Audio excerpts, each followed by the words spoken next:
everybody would and could promise to keep doing exactly what they're doing. If the Americans could and would promise to keep consuming at an ever-accelerating rate, and if the rest of the world, particularly Asia, could and would promise to just keep producing and lending and saving, everybody would be happy. The Americans would be happy because they're having a big party. The Americans are living above their means. They don't realize it, of course. I mean, Americans think that they're working hard. They think they're earning their living. In fact, they think they're working harder than anybody else.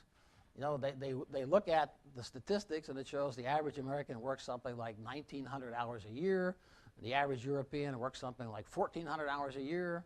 And the average Japanese works something like 1,600 hours a year. And the Americans think they're working harder than anybody else. But the truth is they're not earning their living. They're living above their means.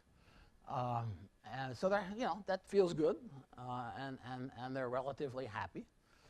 And the Asians are getting infusions of capital and technology, and they're growing fast, and they're moving people from the farm to the factory, and so they're pretty happy, and so everybody's happy. So what's wrong with this picture? And what's wrong with this picture is it's not sustainable. It's not sustainable because there's a limit to how much debt the United States can incur, both at the household level and at the national level. I said I was just back from a trip to Asia. One of the things I did was to interview heads of central banks. I can tell you the heads of all the central banks in Asia, and it's true of the ECB in Europe, and it's true elsewhere, they're all nervous. They're walking on eggs.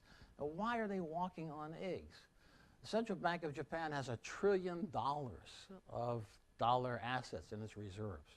China will hit $1 trillion in June this year. Little players, Singapore, $250 billion. Chile, $100 billion. India, $150 billion. Russia, a couple $100 billion.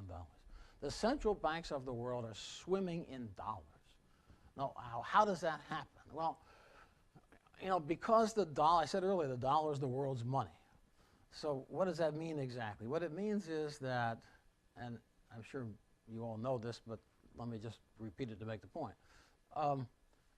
Most of you in this room, I went over there when I signed the books last night. I realized that many of you, maybe a majority of you, come from outside the United States. So you know that if you're in Paris or Munich or Sao Paulo or wherever it is, and you want to buy oil, you have to get dollars because oil is denominated in dollars. So you got to make a Lexus or sell coffee or something to get dollars, and then you buy oil. But not the Americans. The Americans just call up the government printing press, and they say, why don't you run off a few more of those green presidential pictures? And we just send pictures of George Washington and Abraham Lincoln to Venezuela or Nigeria or Saudi Arabia, and we get oil. And it's fantastic. It's like magic. But what's been happening is that because the U.S. has this huge trade deficit, we keep throwing these pictures out there, and the world central banks have got more pictures than they want. They're tired of looking at George Washington and Abraham Lincoln. And they're saying, how much more of this stuff can we carry? Now, they have a little bit of a problem. This is the classic situation, where if you owe the bank $100, you have a problem. But if you owe the bank $1 billion, the bank has a problem. And in this case, the U.S. owes China and Japan and the Saudis so much that it'll hurt them if they were to sell the U.S. treasuries that they own, or if they were to kind of foreclose on the debt. So this is, a problem for them.